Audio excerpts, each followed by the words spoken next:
Good morning, ladies and gentlemen, and welcome to the IRU event today dedicated to a very big structural problem in the EU, which is driver shortage. First, some housekeeping rules, because it's a relatively new format. Many of us and of you are already used to it, but it's still relatively new, and each system has its own tricks. Just for you to know, apart from the speakers, everybody is muted. If you want to take the floor, you have to raise your hand, not physically, but on the right side of your screen. There is a little button, and you see there a hand. You just need to click it, and then you will be given the word. There is also the possibility to take the word in writing, and you have a chat box also on the right side of the screen. Your questions will only be seen, or remarks will only be seen by the speakers and the team here, so they won't be available to everyone. So allow me now a few words. As I said, we start from a big problem, but there is even a bigger problem, which is a social problem in the EU, which is youth unemployment. The youth unemployment in the EU is about 16%, and there are countries in the EU where the youth unemployment goes to dramatic figures, even close to 40%. What the main message we want to convey today is that our industry can provide the solution. We, as the road transport industry, buses, coaches, trucks, we are a job engine. If we look only not further than last year, we can see that the number of unfilled positions of truck drivers in the EU was about 23%, and the number of unfilled positions of bus and coach drivers was at about 19%. So we do have the potential. Another very important message that we want to convey is that we hear very often safety, and that 18, 20, 21, 24 in some cases are reasoned, and the reason for raising the age of the minimum age for entry into the profession by member states is safety. The message we want to convey today is that safety has to do with training and not with age. A fully trained driver is capable of driving as safe as a driver of any other older age. So what do we want? How do we make our solution possible? The message is that we have our parliamentarians today, we have the European Commission also today, we have transport attachés today, and it's very simple. We just need to get rid of the age barrier, and 18 years old should be harmonized across the EU as the entry age into the profession, the minimum age, both for bus drivers, coach drivers, and truck drivers for national and international traffic. So that's what we want, and that's what we think. Is not only that it's our wish, but that's how we think that this big problem of youth unemployment can be addressed in the EU. Very simple. But now, after this quick introduction, I will give the word to my colleague Oleg Kambersky to substantiate what I said by figures. Oleg? Yes, dear colleague. Good morning. Good morning, Peter, Kenna, colleagues from the Commission. I will see a couple of slides with figures, which then you will get after that by email. You see the unemployment rate today in Europe. Actually, when we took this snapshot, it was June. Now, I just this morning, the colleague that is in the call sent me the latest figures that were published in August. It's already 16.8. It is increasing across the board. If you look at the countries here, we have colleagues from Spain. It increased by another 1% from what you see in on the map. In Sweden, it increased 4% already in a couple of months, the unemployment rate of young people. So this is a dramatic change today. And then when we relate it to the driver's age, you see now the snapshot of the minimum age of drivers in the freight transport today in Europe, and you see the light blue is where it is 18 years old, and the blue marine is where it is 21. There is a difference across the EU, and this difference happens at the backdrop of a 23% of driver shortage we have today in the freight transport. So our plea to the Commission is actually to already this year probably to clarify the current regulation, the current rules in the driving license directive and in the driver training directive, that truck drivers with full training have the right to drive a truck at the age of 18, both national and international. If we go further to the next slide, which is now on the bus and coach transport, the minimum age, you will see quite a divergent picture across the EU. You see also the colors. There are very few countries, very few. You can count them very quickly that allow actually this exception of driving at the age of 18. Mostly the minimum age across the board is 21 or 23 even, or 24 in countries like Spain, for instance, which makes it extremely difficult for bus and coach companies to hire drivers because it creates such a gap between school and wheel that by the time they have to be able, they will become able to drive a bus or a coach, they have already chosen another profession. Then you go into a couple of next slides where you see the age within the industry. And you see that on the left-hand side, the logistics, the average age within the industry is 46 years old.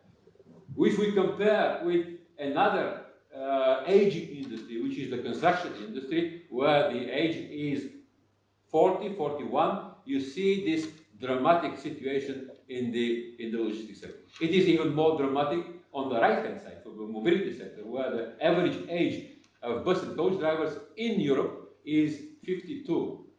You see below with these stars, the Netherlands, with the red star, 57. They practically all drivers are at before pension.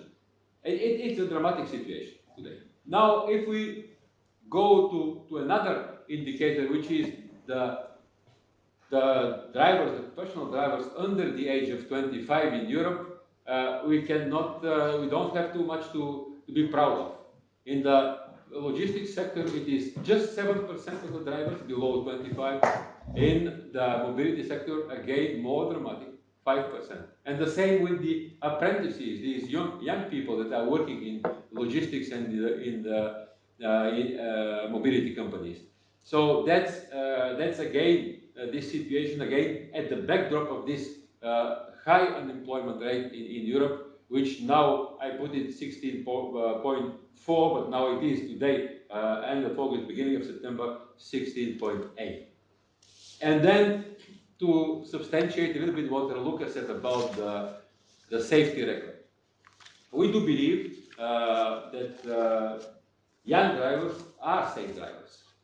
Because, and you see here the difference, because the perception of most of the public and most of the politicians is based on the safety record of young car drivers. But there is a big difference between a young car driver and a young professional driver, because the young professional driver is, first of all, trained, as it should be, and he is accompanied in the company. And this graph actually visually makes the difference between the car drivers and the professional drivers, which are safe drivers. So that's actually the basic statistic we wanted to share with you today before we start the general discussion. Thank you, Luca. Now, after our introduction, our main messages, our main calls to the EU decision makers, may I introduce our guest speakers and ask them kindly to react to our statements. We have now two representatives of the European Parliament, Henna Virkkunen from EPP and Peter Lundgren from ECR. So may I start with Henna and invite Henna to give your statement and your reaction to our introduction, please. Yes, thank you. Can you hear me?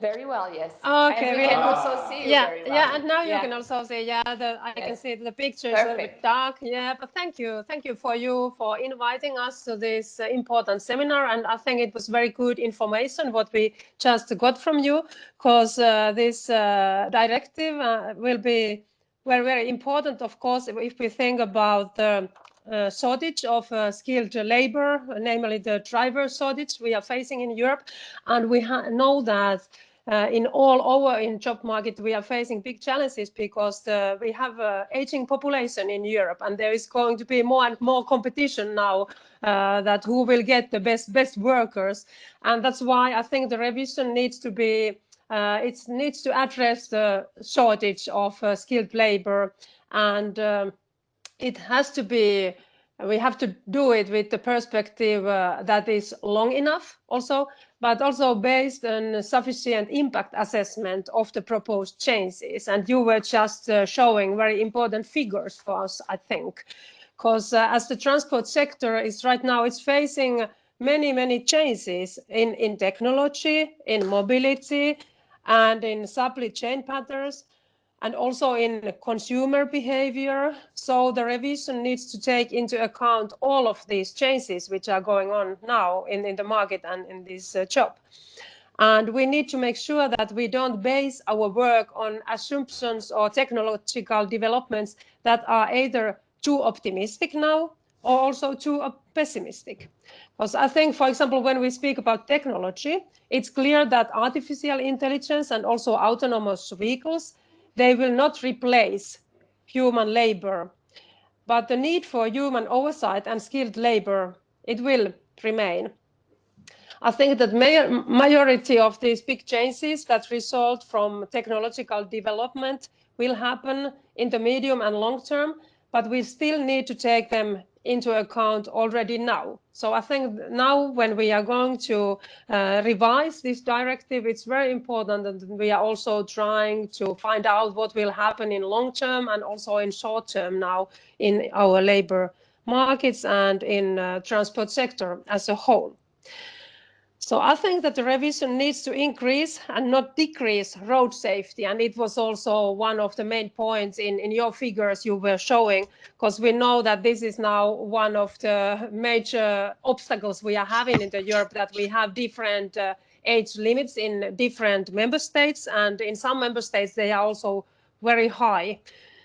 So I think that all proposals, they should be seen through this backdrop. We know that young drivers, they are statistically more likely to get into the accidents, but just like we saw, the same is not exactly true when it comes to professional drivers.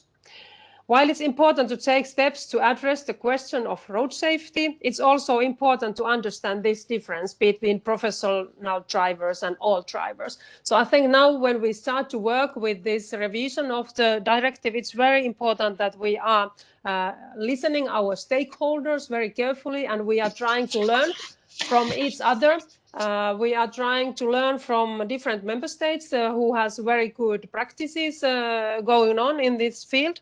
And of course, we have to do also very carefully the impact assessment so that we will have that kind of reform what we are expecting, and we can really have good and motivated and skilled drivers in the future, because as we know, transport sector, it's really cornerstone of our competitiveness in Europe. And now we have seen it during the last months, during the COVID crisis, how big challenges we are facing if the borders are closed and if we are not having good transport connections in Europe and in the world. So we are really facing big challenges now. So I want to thank the organizers for organizing this seminar, and also on your presentation, because I think it was very valuable information for us as decision makers now when we are starting to work with this directive. Hannah, thank you so much for this very thoughtful consideration. You raised indeed some very crucial points. And thank you also for reminding the importance of this sector, which was demonstrated during the corona crisis. There is this technology aspect which you rightly brought up, and we can also confirm that in our various projects that we are running on a EU level as IRU in consortia with others, it's pretty clear that artificial intelligence or the transition to autonomous vehicles will not lead to less workforce. So we will still have a high demand of drivers in the foreseeable future. And just one other point regarding technology, and that's also one of our messages, in the context of the revision of this directive, looking at this progress of the technology may also require the reconsideration of some categories of driving license permits. And just as one example, and then I'll pass the word to Peter, in the context of urban delivery, so we see now smaller vehicles, electric bikes, three-wheelers, electric three-wheelers, and all of these will have to be addressed in the revision of the driving license directive, and they may also have an impact on the age, because a bike, an electric bike, even with goods on it, doesn't need to be ridden by a 21-year-old, perhaps not even by an 18-year-old. So I park it here, and then I give the word to Peter. Peter, we are very happy to hear your thoughts. Thank you very much. Well, it's very striking for me, as being a driver for 30 years, that every time it's time to revise something and make new rules, then we are talking all the time about which kind of a new training should we put into this new directive, and which new kinds of mandatory training do we need. And every time we are adding new things on that, then we raise the threshold for the young drivers to be able to be a driver. If I relate back to my starting point as a driver, it feels like 100 years ago, but it was back in 1984. You needed a driver's license. That's it. The rest of the training you got on the roads. Today, the situation is completely different, of course, and it's very complicated. It takes a lot of training. It's very expensive also to get that training, and it comes to a point where I feel that, is it necessary, all that burden of mandatory training?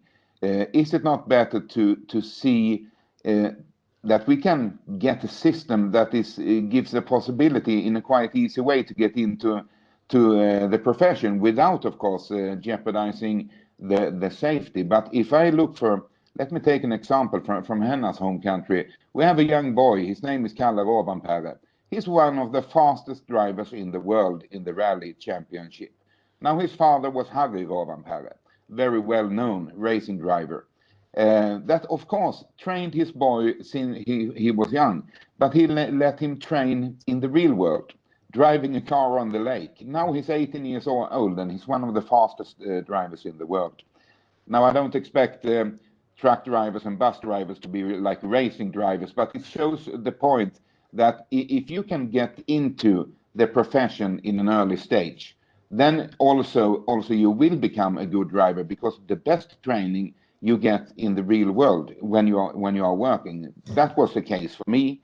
I started out with just the driver's license, got good advice from older drivers that showed me and taught me, and I had to learn it from basic, the profession. And I also intended the mandatory training. I went through that during when we were home due to the COVID-19 in the spring. I went there to take it, and it's quite a heavy class to attend. It's 5 days. You have to know very many things, and it's quite complicated, all of them. So I think we need to realize if we are to get young drivers that are tired of the school, they don't want to study anymore, they want to get into a profession, they could be excellent as drivers, but when they see the burden, the mountain of obstacles they need to climb to get that certificate, that is then becoming like a wall for them, and then they choose an easier profession that is easy to go into, and then we miss out many young drivers that may not be so very good in school, sitting in the school and learning things, but they would be perfect drivers because they have a love and passion for the profession. So I think what we need to address the driver shortage, we must make it still safe and still the necessary training, but we need to reduce the cost. We need to reduce the weeks and weeks and weeks of training to a shorter period. Now, I don't know, have a very good example how to do that, but I feel that we are just raising that wall higher and higher and higher, and we miss out a lot of good drivers. We have one example in the bus industry where young drivers are only allowed to drive in local transport. Well, I remember when I was a young driver, did I want to drive locally at home? No, of course not. For me, it was an adventure to climb up into the truck and head out for the north of Sweden. That was my passion to drive long distance. And if I had to start maybe by driving locally for 5 years, then I think maybe I would not be in the profession. So for me, it's the time when you are young is the time when you want to head out on the roads. You want to do a lot of international traffic.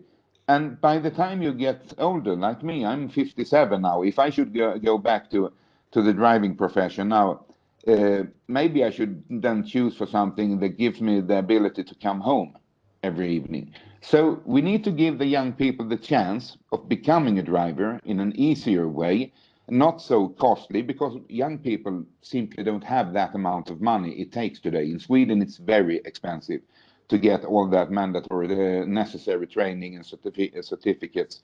So it needs to be cheaper, it needs to be a little bit easier, but still it needs to give them the right tutoring, that they know about the safety on the roads and everything, of course. But we need to make it easier for young people to get into here, because as I saw the figures that was raised here, I mean, you have an average age over 50 for some drivers. What will happen that day when they go into the retirement? There's no one who can replace them. So it's a serious problem we need to address, and we need to make it easier, but still with good training and with safety, of course, always as a benchmark, of course. But quicker, cheaper, easier, still good drivers. That would be my proposal. Peter, thank you very much. And first of all, for the passion with which you talk about the profession that you have embraced for so many years, and also for bringing us one step forward, actually, because we start from the first barrier, which is the age. And as you rightly said, the best training is in the real world. And the love for the profession comes in the real world. And what we are facing now is that our profession is simply not on the radar of young people. No. Because of the age, and then the step forward I mentioned, because of the cumbersome conditions that they have to undergo in order to become drivers. And that brings us to the next step. After the revision of the driving license directive, hopefully we'll have a revision of the training of the training rules, and there we can address also this cumbersome process of becoming a driver. But now I know that we have on the call also representatives of the European Commission, Elizabeth or Fotini. If you would like to step in and give us some details and some perspective of the plans. Where is the Commission now with the revision? First of all, with the public consultation, and then with the revision. What's the timing? Good morning, this is Elisabeth Werner, and I will pass the floor to my colleague Fontini in a second. I would like to thank you very much for organizing this extremely timely exchange, because we are about to launch the open public consultation on the driving license directive. There is an evaluation ongoing, and it's also very urgent, because when the last revision entered into force, there wasn't one. So since 2013, there has not been an evaluation. I want to briefly recall our primary objective of a European driving license directive is, of course, road safety. But we also cover with it essential elements of free movement, that this license should be recognized all across Europe. And that's, of course, extremely relevant to professional drivers. And we want it to be fraud proof. And now there is a couple of new considerations that you are also putting on our radar, as are others.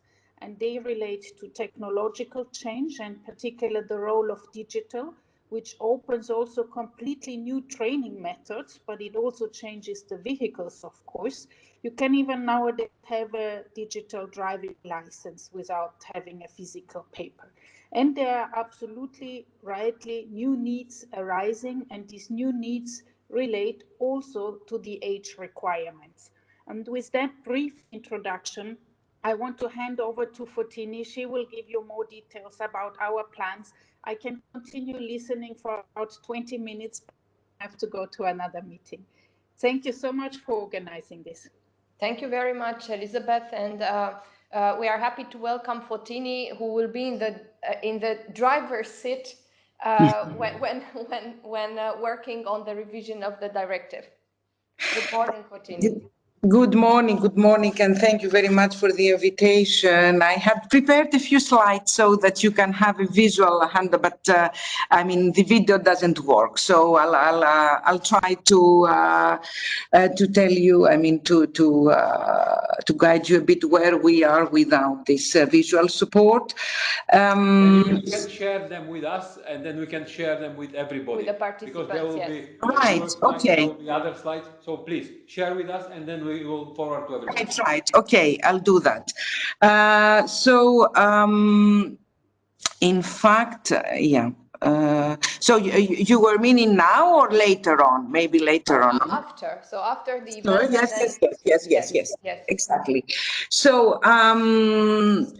as you know, we are speaking of what we call the 30U driving license directive, which dates back in 2013. So, and we are looking at how this directive has performed. We are in the process now of what we call the ex post evaluation, and our processes are a bit long. As Elizabeth said, we are going to launch shortly the public consultation, but we are also consulting in the context of the study our stakeholders. I guess I or you has been contacted by our consultants, and the plan is because our processes are rather long, we are looking at the proposal around mid-2022. Now, this driving license directive has further introduced a number of novelties. It harmonized whatever was necessary to enable more exchange of licenses. It has brought more features to reduce capacity for fraud and driving license shopping, introduced rules about driving examiner qualifications that were not there. And of course, we should remember that it's a gradual process, because the requirements only concern new driving license. So it's a long way to see the real impacts of this legislation. And we have a deadline, which is by 2033, that all driving licenses in the EU apply the same model. We have done a number of studies already that pointed to a few issues we needed to look carefully. I'm just briefly mentioning. You have already mentioned digital driving license. the need to make it even more fraud-proof, the need to clarify the notion of normal residence. Normal residence is the key notion of the directive, because it's only if you have a normal residence in a certain country you can have your license issued there. The studies also showed the need to be more clear in terms of alcohol and drugs requirements. We have also requests from the motorcycle industry and users to alleviate our graduate access scheme, because in fact they think it's a bit burdensome. So graduated access means that you can only exceed higher cylinder motors after a certain age and tests. Of course, technical progress, etc. So I'm not going to go very much into detail that. I'm going to just tell you now the main themes around which we think we will be working in this revision. And you will be pleased to see that one of the themes is also yours. So first of all, first theme is the question of driver license tourism. What is meant by that is the fact that the person can try to obtain a license in a member state which has more favorable requirements than his member state where he resides, or to obtain a second license in another member state where his first driving license has been withdrawn. So that's one area we would like to look at. Second is the area of aging. Of course, aging in, as Elizabeth calls it, phasing in, phasing out. So we are speaking of lowering the age, but also what about our aging population? So in fact, with an aging population in Europe, we think that we need to be carrying more periodic health checks, more systematically. In fact, currently in the driving license, the medical test is semi-harmonized for categories C and D, so trucks and buses. But the rest is left to the member states, so it's a question we are asking ourselves: should we do more in this area? That's the upper limit. On the other side, the lowering the age at which a young person can get his driving license is also an area we are looking at. We are having requests also, not only from professional drivers, but for, I mean, it seems that when you start, and there we are going a bit on the same page, when you start earlier, you have accompanied driving, etc., you can have increased safety at the end. So we are going to go to look at this question together with the graduated driving license question to be more generalized. Then the other area is the area of training, because in fact, the directive, the driving license directive, doesn't say anything about training. It's the other directive for which Honorable MEP Peter Ludgen, who was the rapporteur, so is the initial and periodic training directive for professional drivers that is speaking about trainings. But so for the driving license directive, there is no requirement currently about training. So in fact, some member states have opted for mandatory training for driving license before going to the exams, and others not. So we are looking also at this as an area potentially to harmonize if the lack of harmonization proves to be significant. And of course, the last area, which is all the future proofing, which is what different interventions have already mentioned. How to make sure that drivers know well how to use driver assistance systems, are up to date with everything that is coming with automation, new types of vehicles, and also the digital driving license.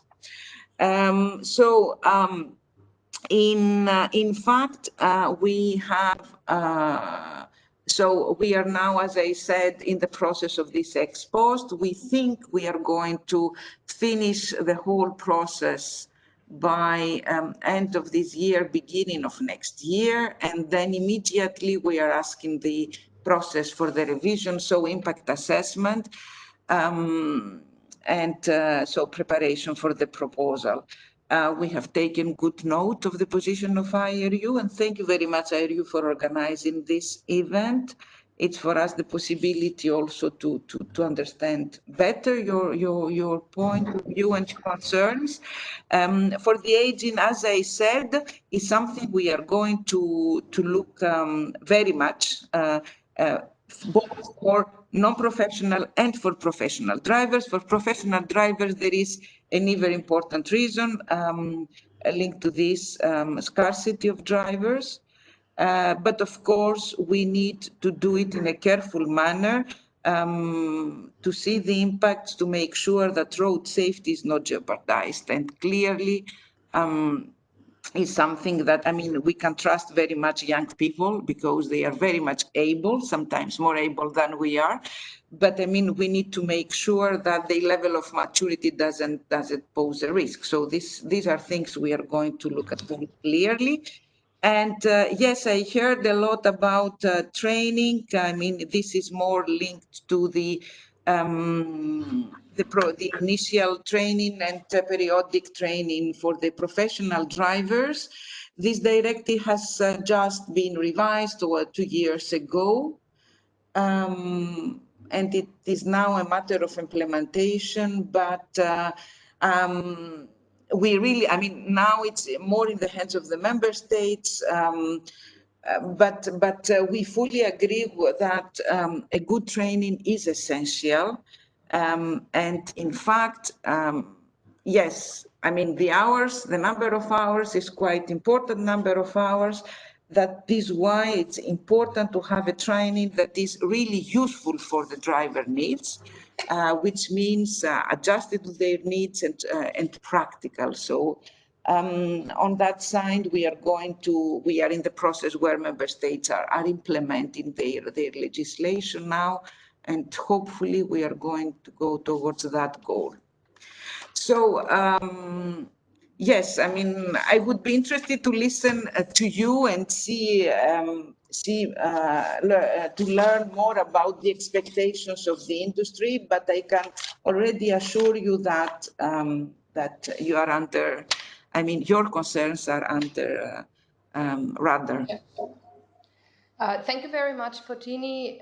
These were very interesting insights into the Commission's process. I just picked up some elements which are very interesting for us. You made the link between training, quality of training, and safety, which was also done before, which is very important. And also very interesting for us, you mentioned that accompanied drivers that they can start with even an earlier age. And we have examples from our members that 17-year-old truck drivers, for example, can do very well if they are accompanied, so they have a good training and they are accompanied on the vehicle by an experienced driver. Now, just not to hide a little bit of concern, we had 2022 seems a little bit far for us. We were kind of expecting 2021 for it. So just consideration, if it's possible, we are fully aware that the process has to be well done, that the impact assessment is key, but we are really facing a very crucial problem in our profession, which is drivers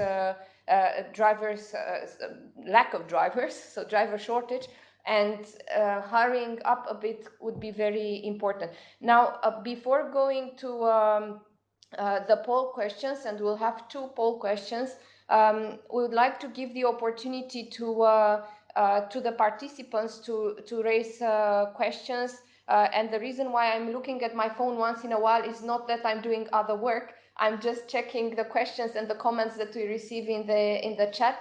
And I know we have several participants who raised questions or made comments. So just perhaps some minutes of interventions from the audience. I already mentioned in the beginning, you can raise, if you want to take the floor, you just raise the hand on the screen, right side of the screen, and we will unmute you. Anna? Anna Gronlund. Claire, you can unmute. Yes, thank you, Raluca, for having the floor. Do you hear me? Yeah. Yes, Anna. Yes, I'm Anna Grönlund from the Swedish Bus and Coach Federation, and thank you for the opportunity to speak, and thank you for the very interesting presentations and dialogue.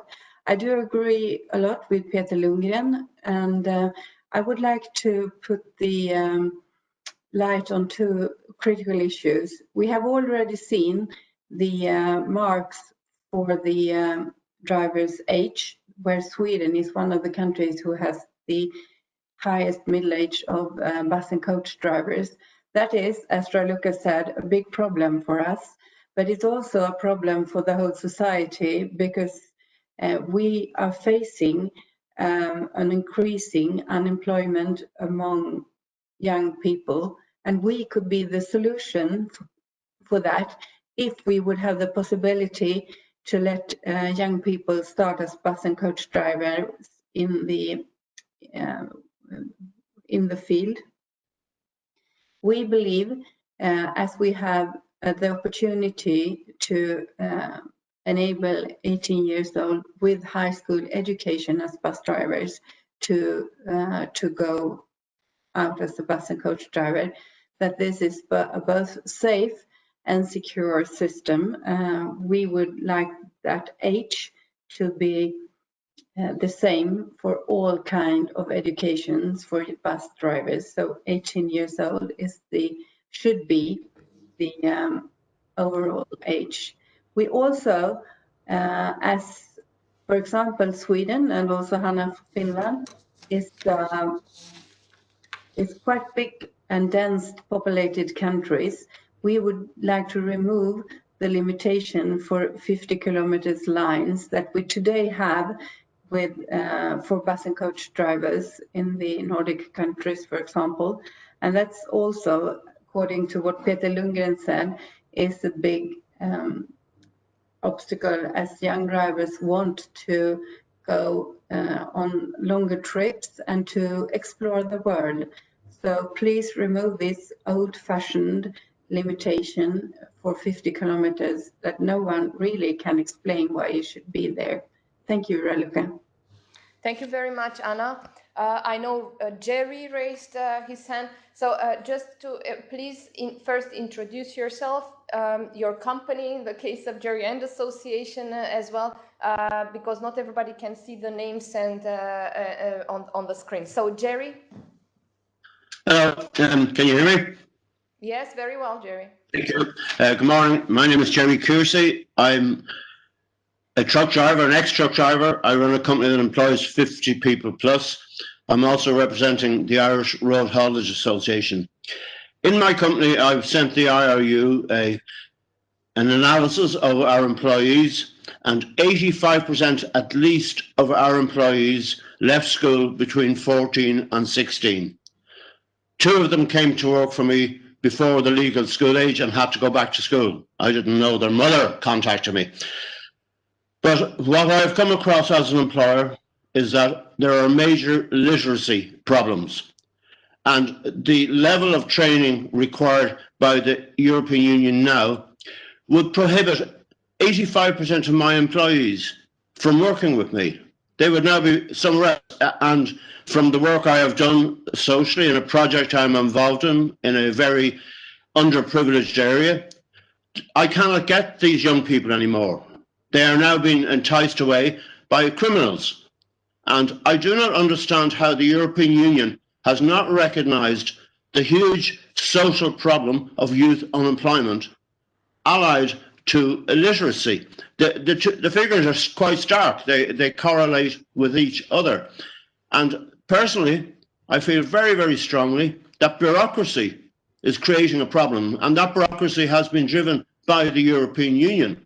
The driver CPC, as is administered, has now the outline of what is required has improved immensely, but its implementation is appalling. So briefly, that's where I stand. I see this as a societal problem, not necessarily a road haulage industry problem. And I agree absolutely with Peter. I was driving illegally from the time I was 14, an electric bread van. And I believe very strongly that the opportunities with the new electric vehicles, a young person can be driving a four-wheeled electric delivery van with a speed limit at 16. Thank you. Thank you very much, Jerry. And now we just take the last raised hand now in the order, and then if there are more, we take them after the poll questions. Mike. Good morning. My name is Mike Sturgeon. I run the Association of European Vehicle Logistics, and I would just like to make one comment or comparison about age, which I think is, as has been mentioned, one of the key issues. If we look at what Europe has done in the aviation sector, which is run by the European Union's Aviation Safety Agency, we have a completely different situation. You can fly a plane at the age of 17, as many states you can with a car, but at 18 you can have a commercial pilot's license and you can fly a business jet registered in Europe anywhere in the world on your own. By the age of 21, you can have an airline transport pilot's license. You can be the captain of the biggest passenger aircraft in the world and fly anywhere in the world with 400 or 500 people behind you. If we can do that for aviation, how is it possible we can't let people drive a coach or a bus at that age? Okay, thank you very much, Mike. Now, Peter, Hannah, if you like to react to any of the interventions, and afterwards we'll go to the poll questions.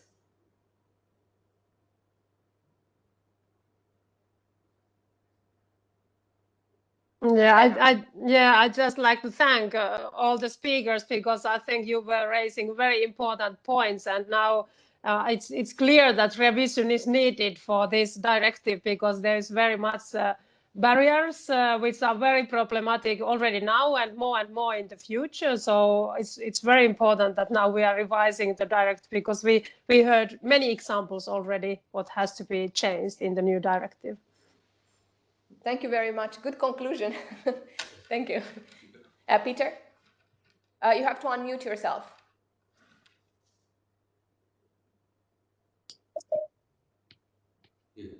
Now I think yes, it works. now it's fine. Fine. Yes, no, I totally agree with my Irish colleague and the British colleague here. The burden has to become less to attract those young drivers who not have any, maybe what to say, study skills, but they have a passion and they want to have a work and they want to feel proud to doing an important job. And we need to help these people to get into the business, because those people will become the absolute best drivers for the company. So for us legislators, we need to think about the reality. It is difficult as it is. We cannot make it even more difficult. Instead, we should try to help the transport sector now to get a chance to employ those people, the young people who have a problem with the studies. Let's help them to get a job and give them a future.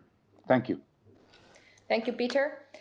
Now you have on your screens, on the screens of your computer, you have poll question number 1.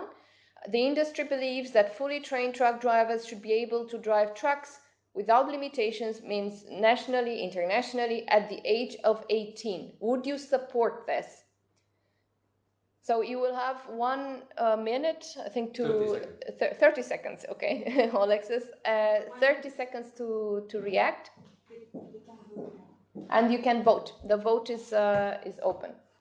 I'll see the results here.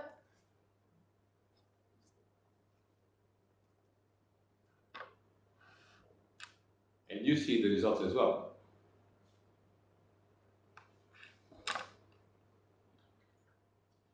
Minutes, 20 seconds left. Yes. 15 seconds left. 10? We're almost there.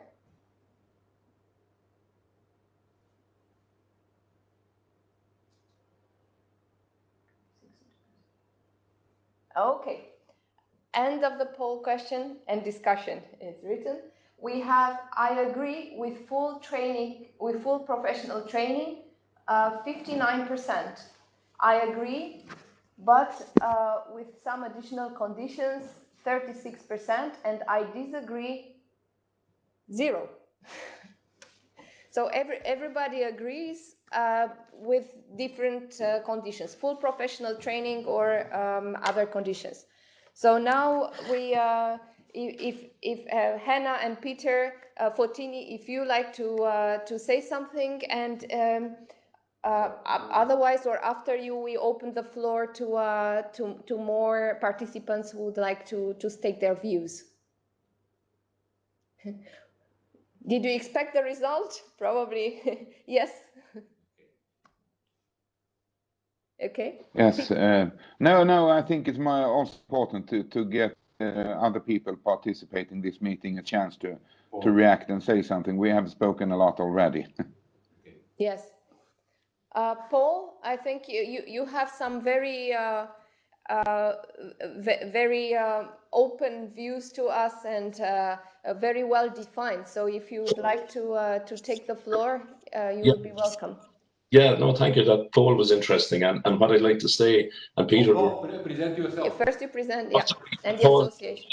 I'm a colleague of Jerry Kearsey, who spoke earlier, and a member of the Irish Road Haulage Association and of the IRU as well. But what trucks have now, and Peter would relate very much to this, is, you know, we're talking about completely different vehicles than going back to 1984 that Peter related, and the safety features that are on them now. You know, like they have the EBS brakes, they have electronic stability function, they have emergency brake assist, they have lane assist, they have a speed limiter, you know, they have a power to weight ratio that's way beyond anything that Peter and I would have grown up with. So they're a much safer vehicle. And an aspect that Mike Sturgeon raised is the pilot issue. And while there's an anomaly on age, an aspect of the pilot's license is where all the training can be done before the age that you can have the license. So we're barring people from, say, they cannot get their learner permit and they cannot do their driving lessons until they're 18. Whereas in the pilot's license scenario, you can have all that done and you can do your pilot's license on your 18th birthday. So this is one of the changes that we would like to see happen, that even though you cannot do your test and drive professionally until 18, we would like to see it considered and debated where that you can have your driving lessons done and learner permit done at 17. You know, so you're doing it within a company with someone with you at all times, but at 18 you can then do your test. And this very much would allow someone get into driving at 16, where we're proposing the electric vehicles that Marianne spoke about earlier. The urban delivery, the cargo bike is allowed for someone at 16 to drive. They can then migrate through the different categories and classes at a far faster pace and drive a rigid stroke articulated lorry at 18. So it just ties in with the discussion that's there. And if you actually look at the slides that, you know, like showed earlier, very interesting. And one of the points that was on it was where the UK had the highest average age of drivers of 51, and Ireland would be similar. We would be in the 50s here. And it's not only a driver shortage, and I think Peter alluded to it earlier as well. There's a crisis coming because the drivers that are reaching the end and going away, and some of them are staying on way beyond when they should. We have drivers in Ireland now in their 70s. That there are drivers that as they leave, there is no one replacing them. So the average age is just going up and up and up. And we have a pool of young people who are being socially, you know, the easy route is the one without regulation and training. And that's, as Jerry said, is the socially dysfunctional route. And we're making it very difficult to get in. And please bear in mind that you're dealing with people who have chosen the non-academic route. They have chosen to leave school. So we're not dealing with this figure of 16% nearly now of unemployment. These are people who are not being educated. They're not in any training. They're doing nothing. And here we have an opportunity to get them into driving in the urban environment initially on electric vehicles, and then to migrate through the ranks. But we need to make it easier. We need to deal with the literacy issue that Jerry alluded to, as well as the financial cost that has been raised by several people. And there's a pool of people there available to us all, available to the EU, which will have a very positive social impact to get them engaged in driving. And while there wouldn't be an immediate gain for the bus and coach people or the heavy freight people initially, we are starting the process. And if a percentage of those people who at 16 are now earning money, delivering and contributing to the new urban retail delivery model around the cities, if they stay at it, a percentage of them, and go through the ranks and we make it easy for them, we are now laying the foundation for a new pool of drivers to keep the EU economy going, because presently we are heading for a wall. So that's where I am with it. And if you look, so if I may say that all the license categories that are there, and they're common to 20 member states, if you look at them, they overlap. There is not one reference to an electric or green reference to it all, in spite of this strategy and sustainable smart mobility. So there's a lot of things to be looked at there, but we have our proposals, which I think the RU will circulate to the MEPs, which are just adjustments to existing categories. So thank you for your time. Thank you, Paul. And we have now to go to the last poll question. The industry proposes removing the distance limitations and having 18 years old for bus and coach. Would you support this? So similar to trucks, now we are talking bus and coaches 18. As a reminder, most of the EU member states have ages above 18 at the moment, 21, and with a record of 24 years old in Spain. 22 seconds, 21.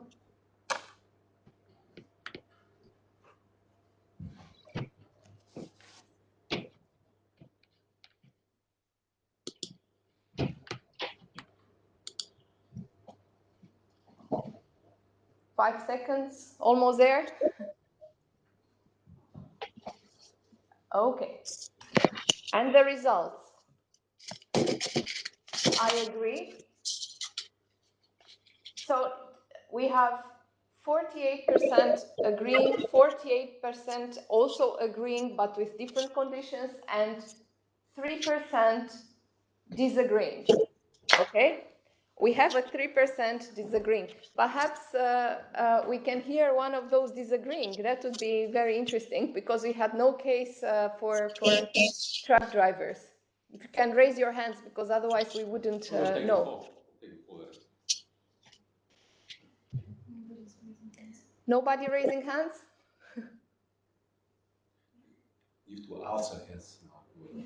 Perhaps Ignacio, ALSA, one of the largest bus operators in Europe. Perhaps if you want to share some thoughts with us today.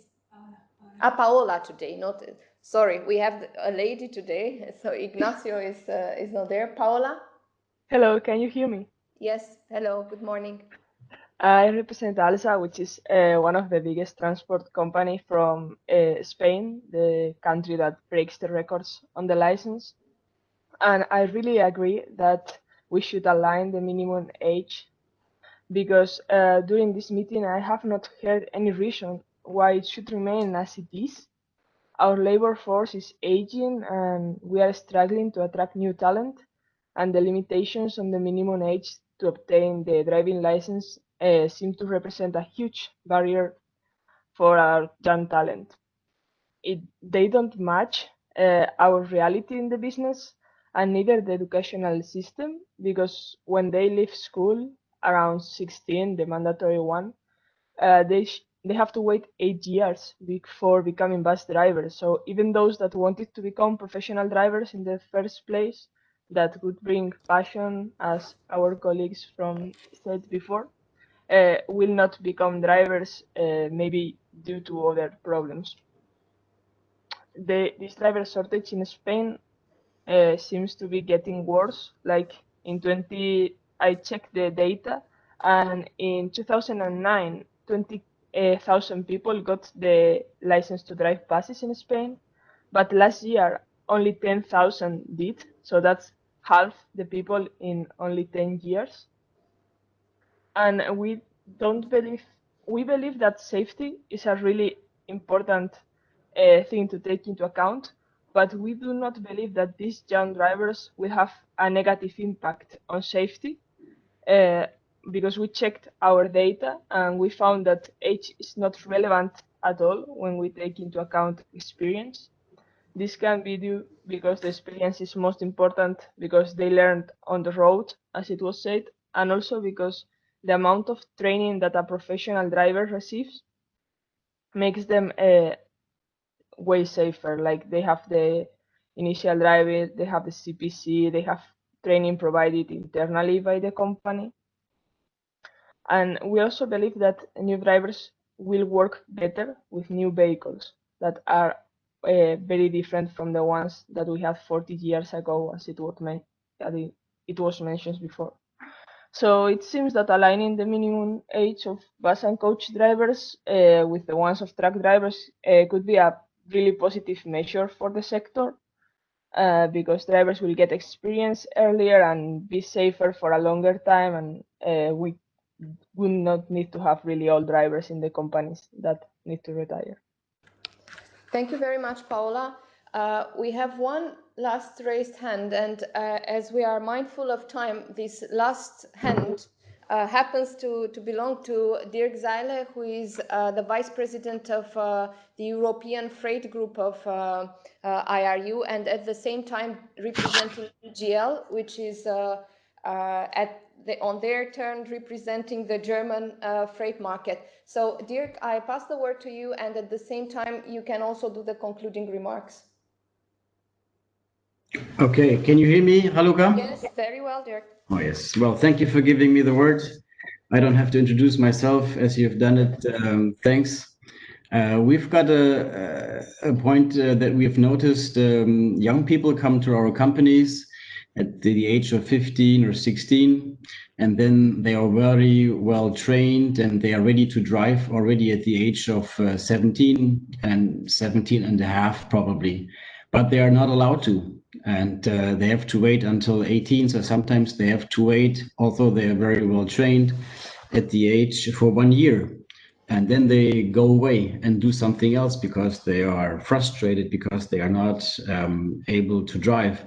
So our request in this context would be to say that they should be allowed to drive in an accompanied way. They should not be maybe alone, but if they're accompanied, they should be allowed to show their talent, to show what they have been doing. And so we would expect from or hope from the next revision of the driving license directive to allow also 17 year-old young men and women to drive a car when they have fulfilled a solid training, of course. I mean, driver shortage is a huge problem. We have heard that. But our companies are not crazy enough to give one of the most precious tools that they have, and that which is a truck, to young drivers if they believe they would not be responsible and good enough to drive that engine.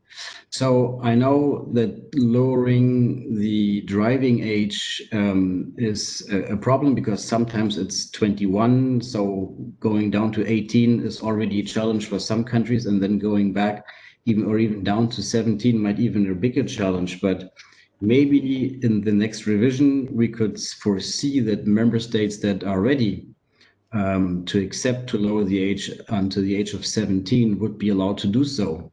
I know that harmonization is an extremely important point, but if that aspect goes too far for some member states, maybe it could be allowed for other member states to do that. So that was my request: accompanied driving for drivers at the age of 17 when having fulfilled a solid training, of course. Thank you, Dirk. Perhaps these were very good concluding remarks, because the conclusion is 18 should be a no-brainer, because 18-year-old drivers are as safe as others. we shouldn't make a confusion between the private drivers driving their cars and professional drivers, which are more responsible. They are trained and educated to be responsible. As you rightly said, Dirk, nobody would entrust a valuable truck to a driver who would run immediately into an accident. And I would like to thank you very much, all of you, for Peter, Hannah, for Tini, and all our participants for being here today. And also we hope to see, there is obviously also, as a conclusion, there is obviously a need to revise this directive on driving license, also the one on training, which will follow most likely, and we would like to see this happen as soon as possible. Thank you very much. Thank you. Have a good day. Have a good day.